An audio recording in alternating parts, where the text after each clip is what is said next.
Halo semuanya, selamat datang di vlog kami. Hari ini kita bakal bahas tentang komunikasi data, sesuatu yang pasti sering kalian gunakan, tapi mungkin banyak orang yang nggak tahu cara kerjanya.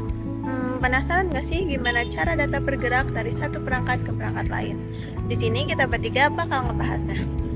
Betul banget. Jadi di sini kita akan mengupas mulai dari dasar komunikasi data, untuk protokol yang digunakan, sampai bagaimana sih data bisa sampai dengan aman dan cepat. Jadi kalian jangan sampai ketinggalan informasi seru ini. Nah, dan jangan khawatir, karena kami akan membuat semua ini mudah untuk dipahami. Jadi stay on fokus dan yuk kita mulai.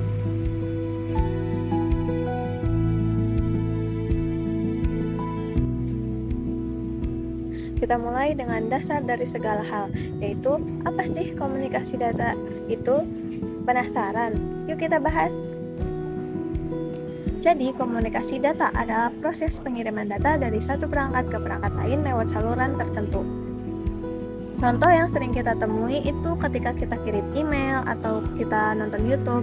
Nah, itu semua merupakan bagian dari komunikasi data.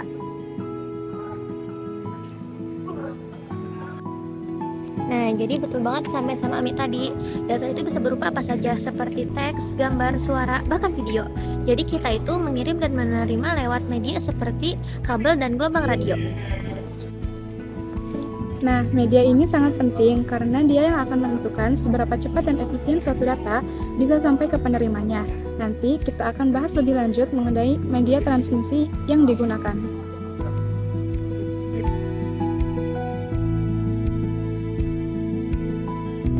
Setelah tahu apa itu komunikasi data yang telah disampaikan tadi, di sini saya akan menjelaskan apa itu komponen-komponen penting yang bikin semua ini bisa berjalan.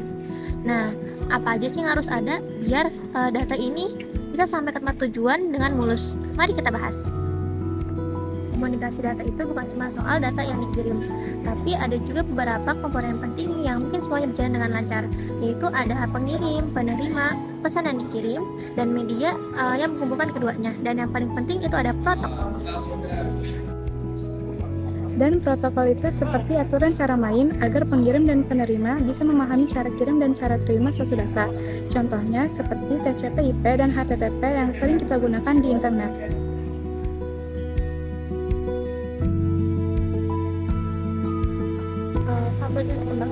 Ngomongin soal data yang bergerak, pasti nggak bisa lepas dari yang namanya media transmisi.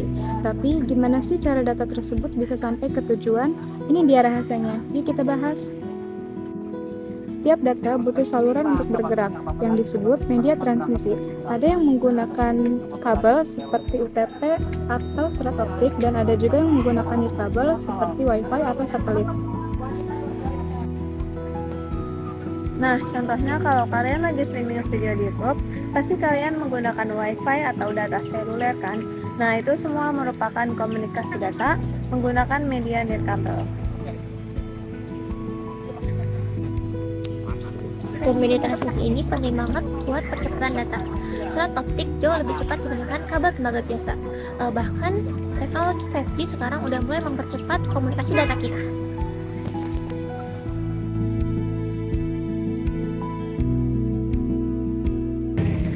Semua komunikasi data yang kita bahas tadi pastinya nggak akan berhasil tanpa adanya protokol yang jelas.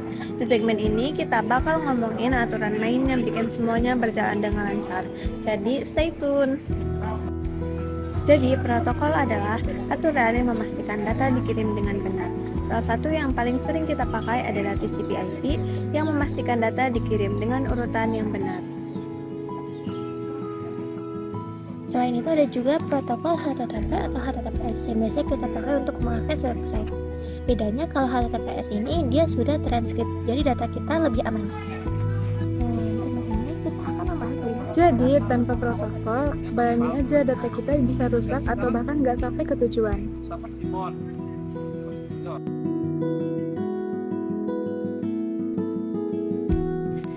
Nah, dari tadi kan kita udah ngomongin komunikasi data ya. Ngomong-ngomong komunikasi data, keamanan juga gak kalah penting. Bayangin aja kalau data kita disedot sama orang. Ih, serem kan? Jadi, di segmen ini kita akan membahas bagaimana caranya agar data kita tetap aman. Penasaran? Ayo kita bahas. Nah, keamanan dalam komunikasi data ini sangat penting, apalagi yang berhubungan dengan data pribadi atau transaksi online. Salah satu cara untuk melindunginya adalah dengan enkripsi. Enkripsi itu seperti mengacak data kalian, sehingga hanya orang yang mempunyai kunci yang bisa membacanya. Misalnya, saat kalian belanja online, website akan menggunakan HTTPS untuk mengamankan data kalian. Nah, makanya selalu cek HTTPS di website yang kalian buka, apalagi kalau menyangkut data sensitif kita. Wow, seru banget kan? Tadi kita udah bahas tentang komunikasi data. Mulai dari apa itu komunikasi data, komponen-komponennya, sampai gimana caranya data sampai ke tujuan dengan aman. Nah, semoga vlog kali ini bisa menambah pengetahuan kalian mengenai dunia komunikasi data yang sangat penting ini. Terima kasih sudah menonton, sampai jumpa dan tetap aman di dunia digital. Dadah! Dadah!